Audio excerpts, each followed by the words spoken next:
day we reflect the day in our history in 1963 when we attained internal self-rule. That was the epitome of our ability to govern ourselves as a state. And so it is such an important event because on that particular day, we regained our independence as a state. And it also serves the significance of giving an opportunity, especially to the younger generation, to understand the dynamics of our history, where we have come from, the achievements that have been made over time, and basically to understand our history and our richness in terms of understanding our struggle as a state and where we find ourselves today.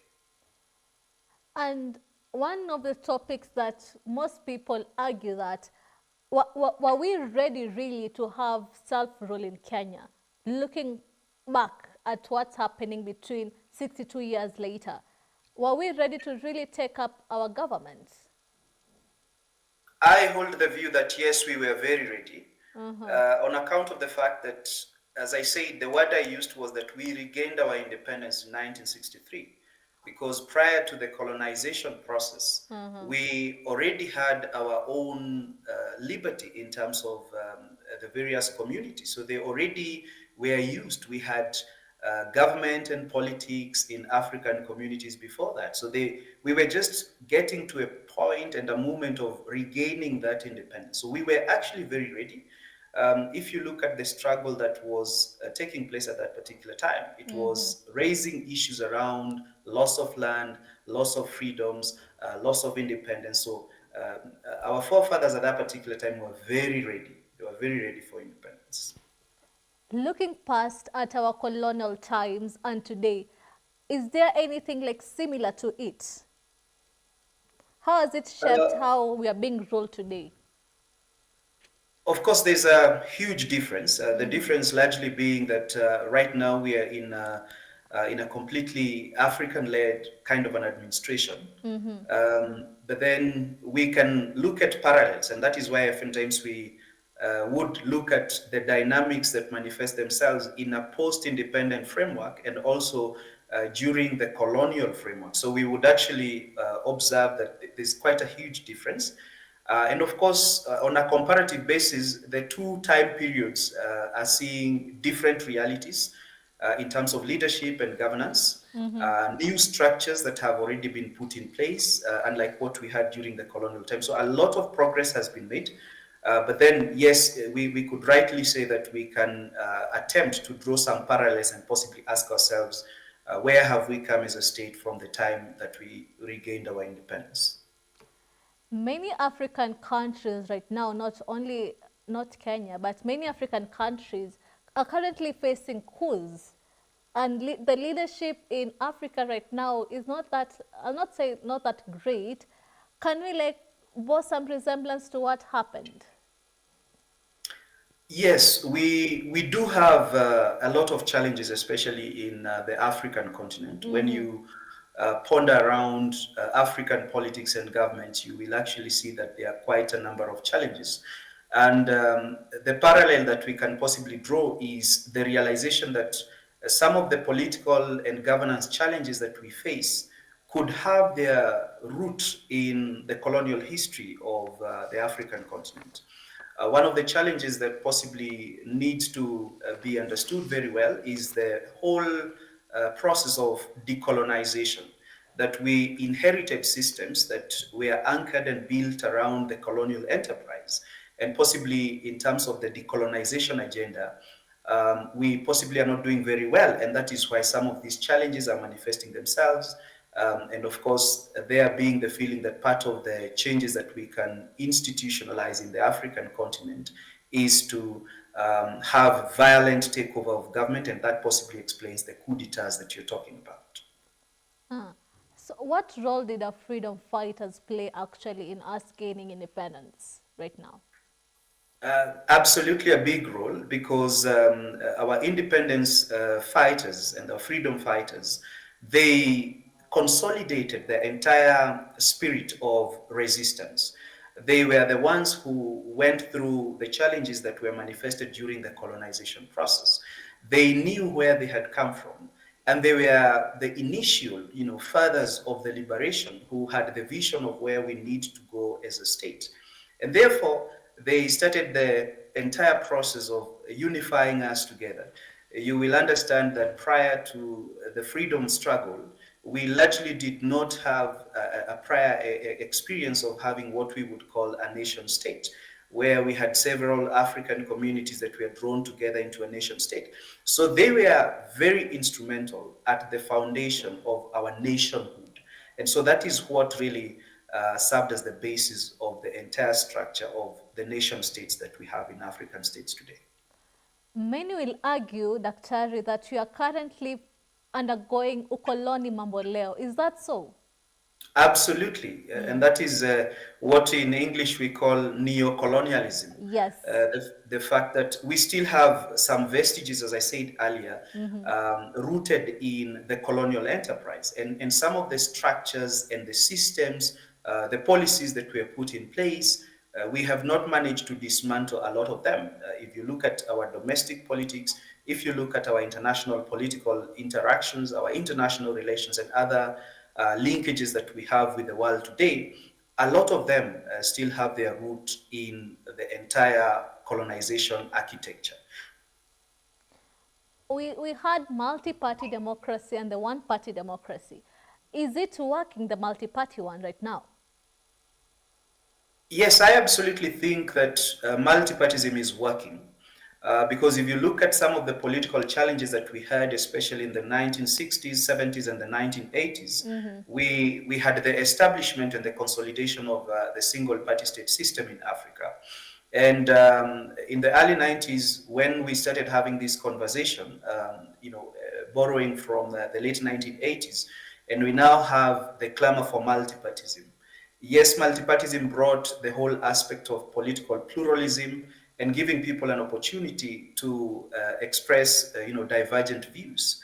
I think the question that we should be asking is how effectively is multipartism working? And does the working of multipartism simply, have to do with how many number of political parties we have? This is a serious question we need to be asking ourselves. I think part of the problem that we have right now is in terms of the structuring of these political parties within a multi-party framework and how they are presented, how they are used to present an opportunity for divergent opinions, divergent views. That seems to be the problem as far as my analysis of Africa's democracy and multipartism is concerned. And do we currently have an opposition, Daktari, in Kenya? Yes, we do have an opposition, but of course the reality is we have some challenges with that opposition because largely the opposition is fragmented. If we are talking about the official opposition that of course resides in parliament, and that is should be the most important one, because when it comes to legislative matters, when it comes to moving motions in parliament, that is the opposition that would really provide a very robust environment. Of course, I want to appreciate the fact that we are seeing the bulk of the opposition, especially within Azimio la Umoja, that of course has been in working relationship with the current administration, and that of course interferes with the entire process of what the opposition is supposed to be doing. And that is where we are now seeing opposition coming from outside parliamentary circles.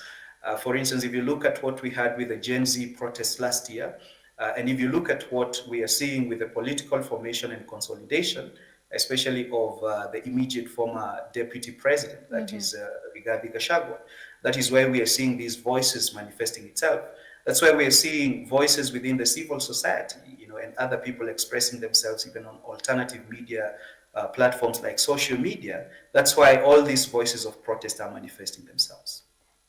Speaking of voices of protest, we had a delegation that went to Tanzania and they were actually deported back to Kenya. What does that signify as a country? It signifies that we are a society that is, if I use the word that the current generation uses, that the generation that is woke, a political system that is woke in terms of seeing opportunities where, let's say, there are atrocities and infringements, let's say, on the rights of other individuals. And the fact that we have always proven to be a very versatile community. You do remember when we had the Gen Z-led protest last year. This was quite an awakening moment even for the rest of East Africa and larger other African states. So this particular delegation was addressing, of course, or highlighting the credentials that we have in terms of a strong civil society, very robust, that has had a space to operate within the Republic of Kenya. And possibly the question that comes in is when there was their presence and purported involvement, especially within the political system of Tanzania, how that, of course, was playing out in that regard. Speaking on relationship between Kenya and other states, other African states, we had Sudan just a few months ago. It was rumored that they came to form a parallel government in Kenya, and action was taken against Kenya. How does that? How is Kenya relating to other countries, Dr. Ree? Thank you. Referring to the RSF factor, the Kenyan administration, not just the current administration, but even the prior administration, Yes, had always been, let me say, accused or suspected of warming up, especially to the RSF. Remember, the RSF is formerly the Janjaweed militias. So, yes. Of course, being a factor that is fighting against the current government there, which is, of course, a military government. This speaks largely to our involvement in terms of our international relations and diplomatic relations. And I must be very frank that, in my view, this hinders our perception as an arbiter, for instance, within regional conflicts and regional dynamics.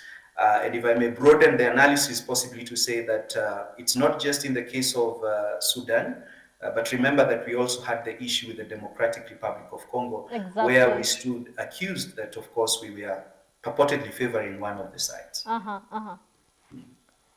So, why does Kenya stand diplomatically? Because we are known to host like peace talks, we are military conversations. So, where do we stand?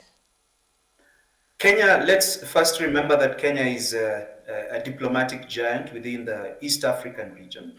And by virtue of that, Kenya definitely has her own interests. And this is what possibly could be driving the agenda in terms of the involvement that Kenya is taking when it comes to the relationship with other states. What we need to take note of is that, unfortunately, these very, can I say, adversarial stance that it takes in her international relations may actually see Kenya losing out in terms of good relationships with other states, because it might be perceived as a state that wants to dominate others and also to interfere within the internal political affairs and dynamics of her neighbors. So how is Kenya actually balancing between national priority with global commitments?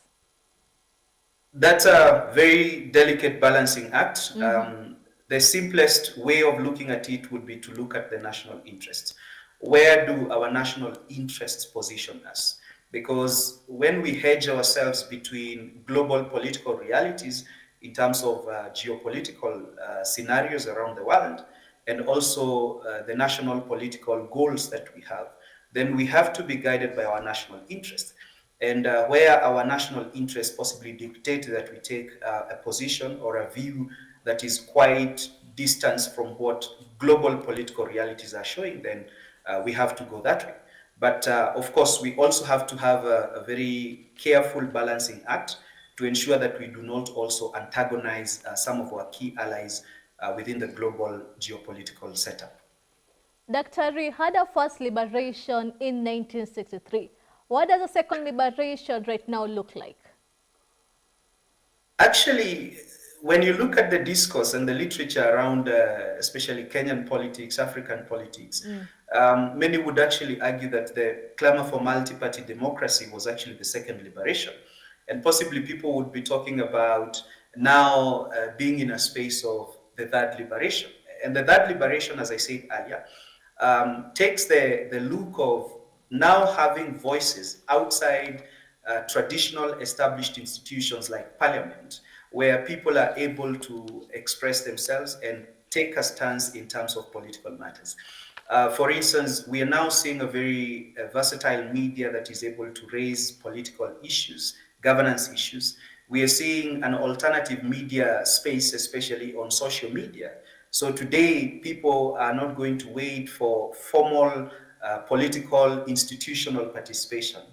People are ready to go to the streets. Remember, we have a constitutional dispensation under Article 37 and Article 38, which also permits individuals to vent and possibly protest, demonstrate, picket. So they have a voice. We have a very robust civil society. So that is how the new political liberation looks like, where individuals, even within schools and learning institutions, feel that they can take a part in this particular space of essentially pushing an agenda. We are at a time when we are seeing revolutions, and the discussion of these revolutions is leaderless revolutions. That's the direction that we are taking. But do we really have activism in Kenya, or is it paid activism? We do have activism. I want to believe that if we are very keen on what is going on social media spaces particularly, and the kind of content that is coming out of social media spaces. When you look at people and what they are posting on X, on Facebook and on TikTok, and the kind of conversations that, of course, X space. All these conversations are pointing to a fact that we have a people that have become very aware politically in terms of what is going on and also in terms of governance issues. And that is where they are ready and willing to raise a voice. And we saw like nomination of the IEBC chairperson and the IEBC committee. And a lot of controversies have been put there. Are we having a committee soon, or are we having to wait for the 2027 again?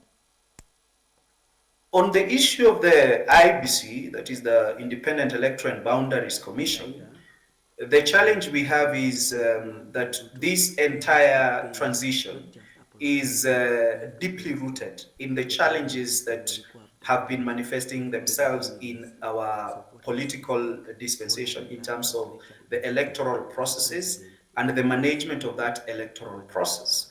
And what we keep on seeing is there has always been, and this is not the very first time, there has always been challenges that have to do with mistrust, lack of, can I say, public trust in terms of those individuals that are at the helm of the IEBC and also some of the predecessor organizations like the Electoral Commission of Kenya. So this mistrust is what possibly is coming in the way.